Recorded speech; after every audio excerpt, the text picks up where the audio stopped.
Okay, so I just broke a string on this guitar. Right now it's tuned to, I think, drop A sharp, high E broke, or whatever this would be.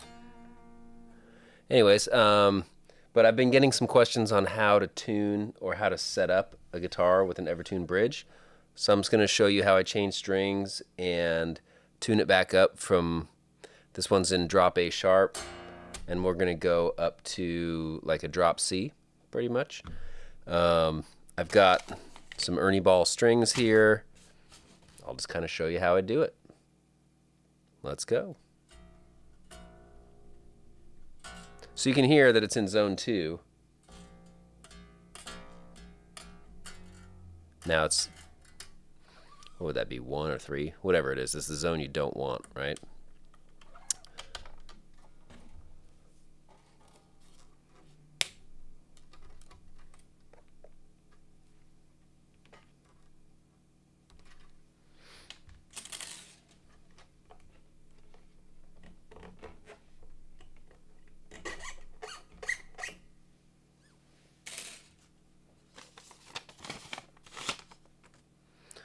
For these gauges, I'm doing kind of like a custom set.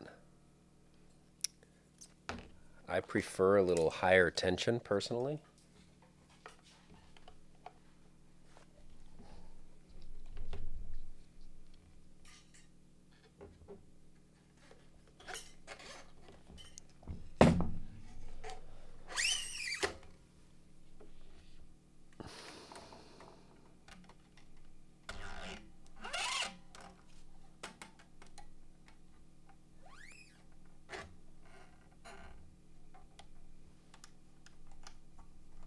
So I lock the back, pull it up. I do use locking tuners, but it's going to be the same either way. You just tune it up.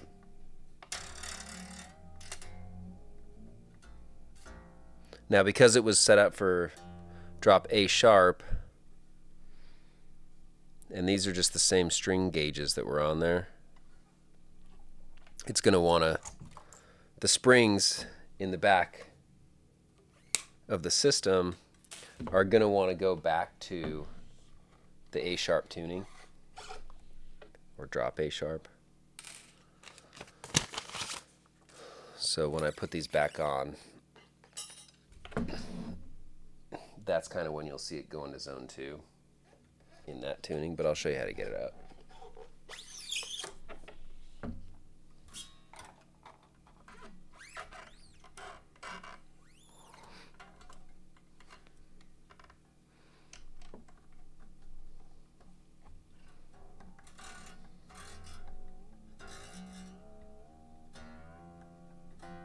So see how you can kind of hear it, and as I'm twisting, it's not going anywhere, so you know it's in zone 2. That's how you know what zone you're in. And so now I'm bringing the string down.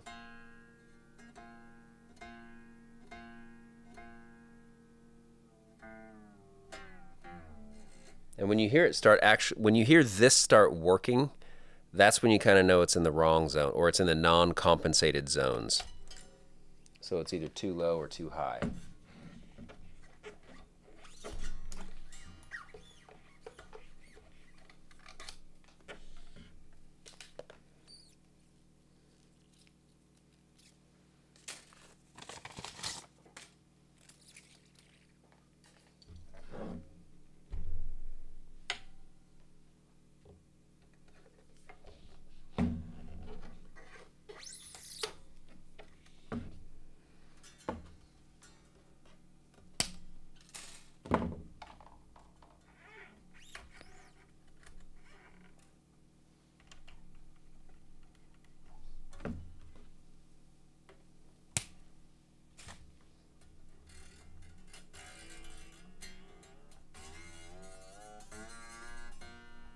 So now see, now it's in the zone 2 again.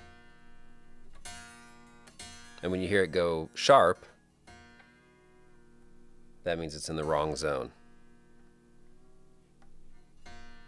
So all in this area here where it's like I'm going up and down, that's the compensated area. And where I like it is I go sharp, And as soon as you hear it click, or it's not a click, but as soon as you hear it go sharp, just back it off like a half or a quarter turn.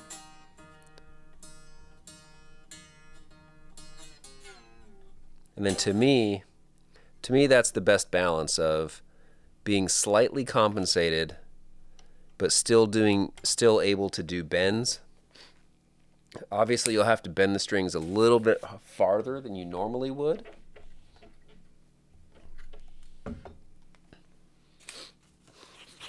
Yeah, stuck my nose.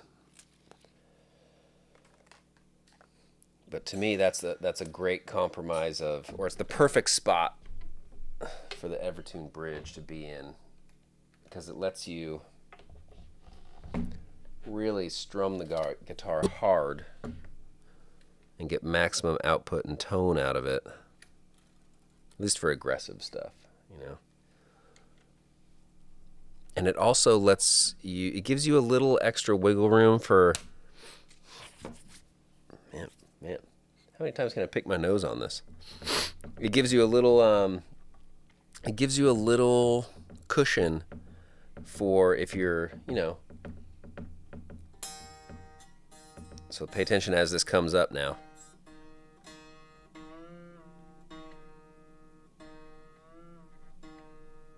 That's where it should be.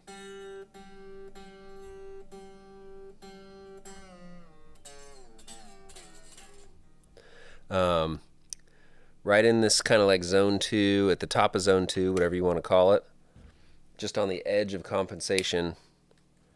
If you've ever recorded, you know, some like stretch chords or pretty intricate chords for recording and you want everything to be perfect, this is great, because as you try to like fret those chords, this will give whoever is playing the guitar just a little bit of wiggle room in case their fingers pull a chord slightly sharp.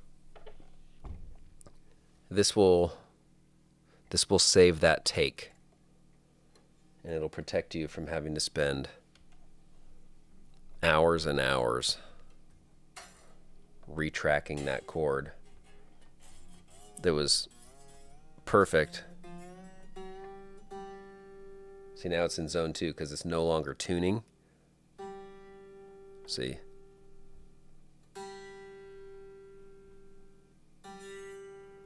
And then you should hear it soon. Yeah. Let's drop it back down into that zone. Now, I'm guessing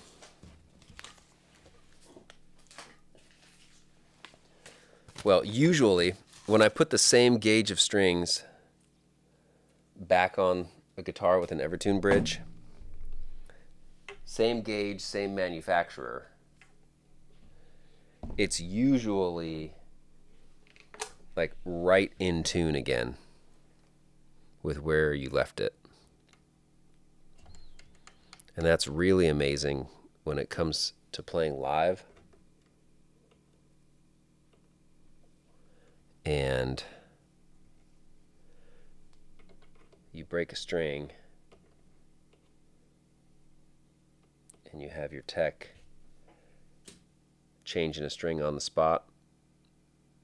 Most of the time you can string it right back up with the same gauge if it's the same manufacturer, and it's like 99% there.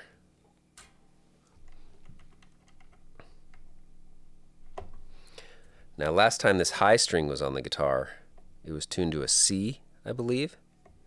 So it'll be interesting to see if it does tune up to a C again.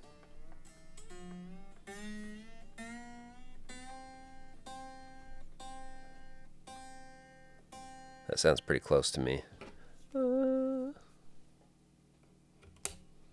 Let's see what it does.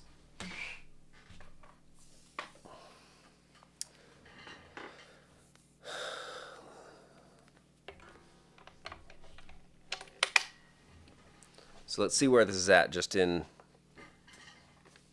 I'm going to wait to plug in the tuner. So just,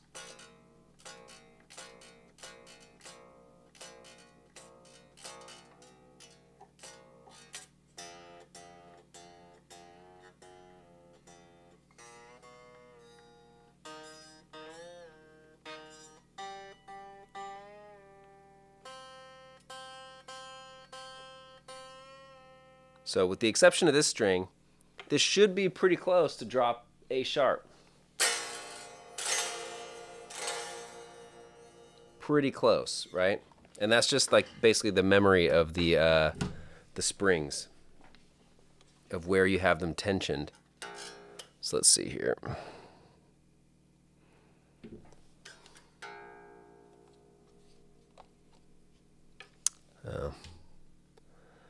I was just using this to reamp.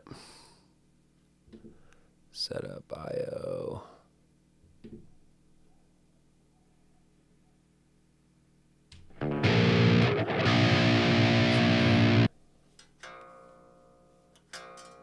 Yeah, so it's a little flat. Maybe I'll tune this right here. I normally like to tune the guitar when it's in my lap, but for the purpose of this, I think we'll be all fine. We'll be fine with this, right? So when you tune your guitar, you're tuning it here, all right? It's not like a Floyd Rose where you do the majority of the tuning here, and then this is just the last 15%. It's not like that. You tune the guitar totally here, and this controls where the zone, where the saddle sits within the zone.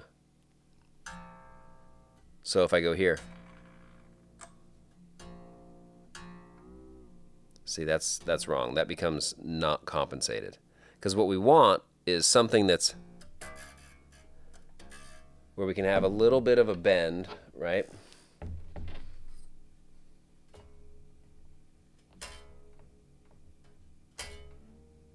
But then when you bend more, you can still bend it. That's kind of like what I like. So we'll see here. So we want to go up to a C. I find every half step is about 10 turns.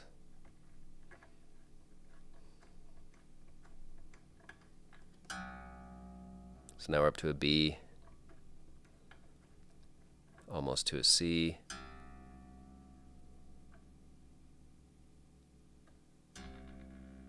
That's a C, good. Now you'll also notice too, because you have to realize that the way that the EverTune bridge works is it works off tension, right? So the tension of the string versus the tension of the spring behind. So you're cranking this spring behind to hold the tension of this. So as you crank that spring, it's going to pull the saddle back a little bit. So then as you get this in tune, so there's like a C. That's like pretty much perfect. We're going to have to bring this back up a little bit because then we want to put this right back in the right zone again.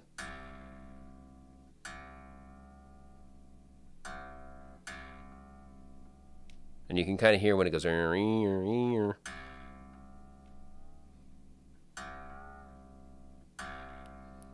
Right there is good. So I'm going to bring it back down a smidge.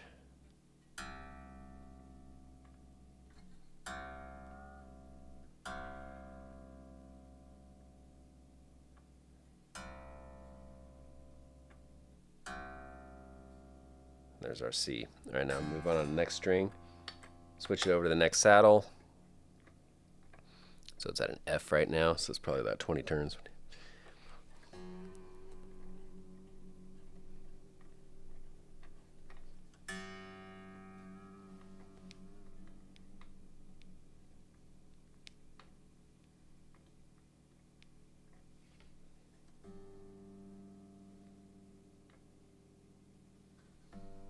Good.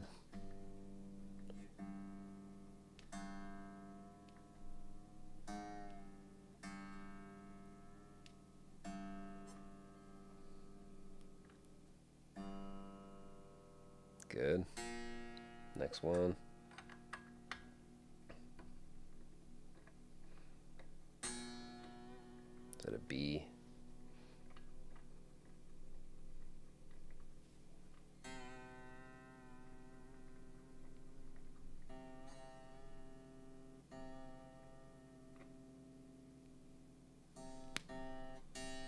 Same thing. And now that it's reading a C, then I'll adjust this to put it back in the zone.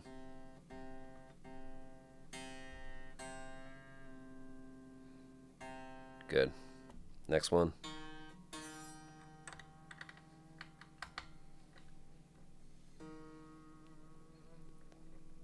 E flat.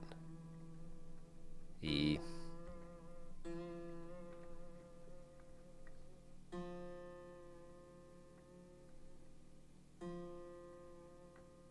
There's our F. It's pretty close.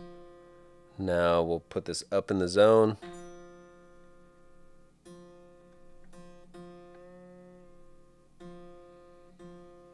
That one took about 2 turns on the tuning peg.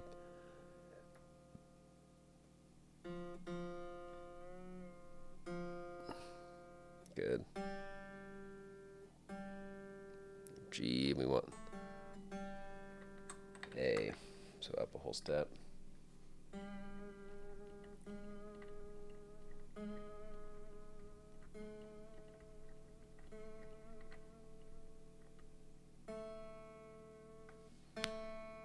We'll see where it's at in the zone wise.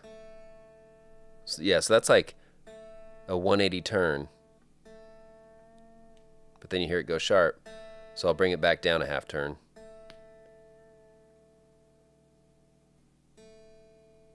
Perfect. And then I just adjusted the tuning down here. Same thing. Let's see where this is at. Yeah, so this is perfectly at a C, which is where I want it on this guitar, so I'm not going to really mess with this. So I'm going to see what zone it's at.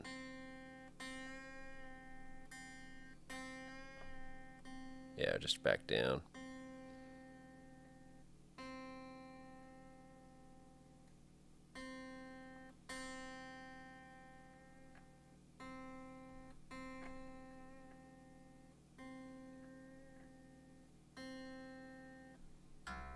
I'll go check again as the strings stretch.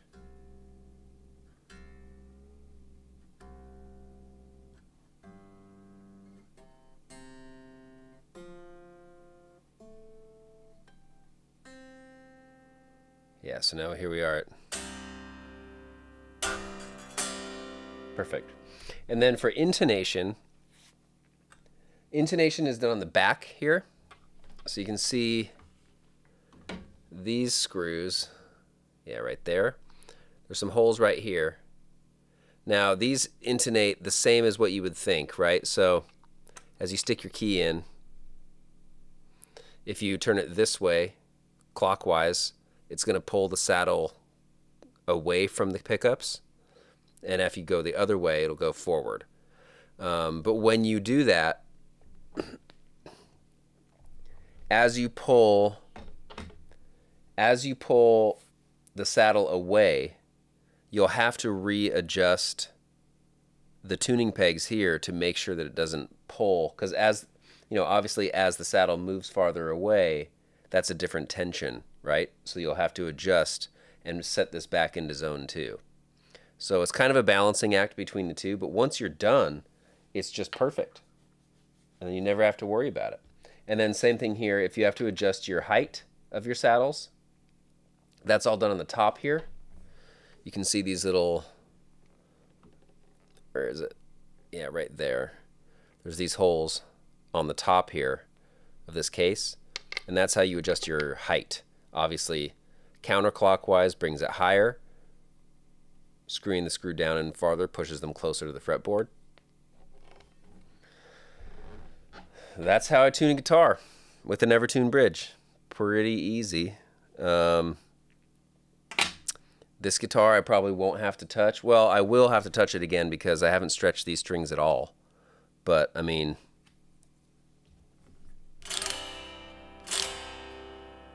perfect, right? I'll probably have to like stretch these strings, and then once you're done stretching, you don't have to tune it again, really. All you do is just have to make sure you're in the right zone. So again, like once you're done, so I'll demonstrate that now actually real quick. So as I stretch this, stretching the string, still at a C. Well, it's a couple cents flat now. So I'll tune this up a little bit, but it may be fine. So now I'm first, before I tune it, I'm going to put it back in the right zone, right? So.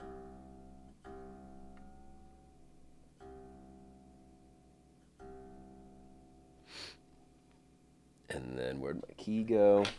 So I'm like ascent flat. No.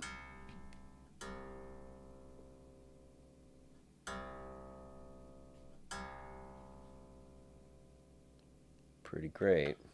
A little bit flat.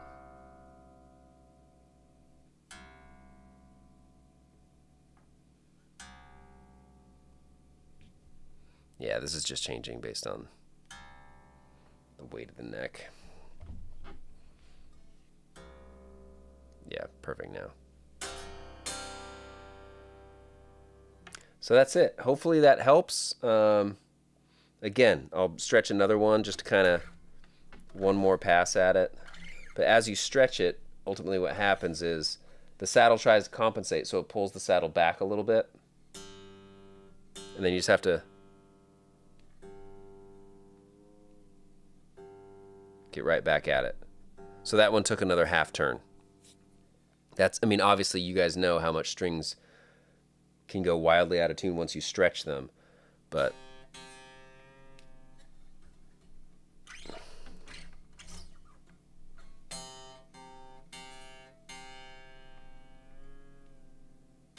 yeah, that was another half turn. Stretching this guy.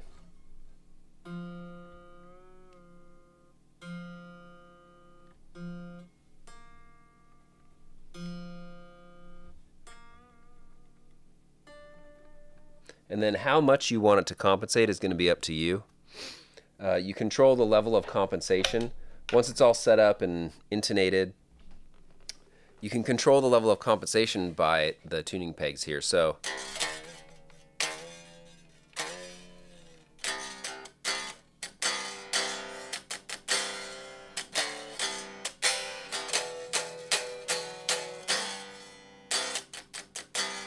but if you want it to where you get no bending and maximum compensation, what you'll do is you'll just do as if you were going to be tuning this flat, because ultimately what that's doing, the way that these saddles work is if you look at them like this, and you can see all this in the manual, right? So it's like a pulley system.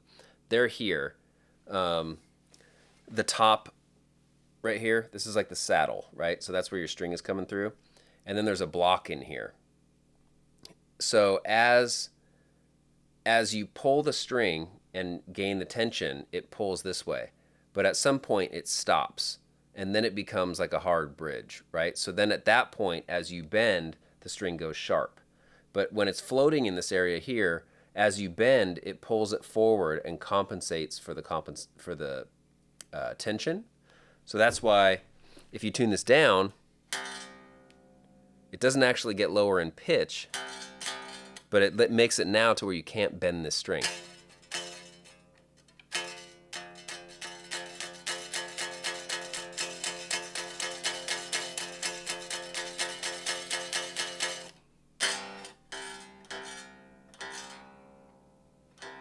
And then if you put it all the way up,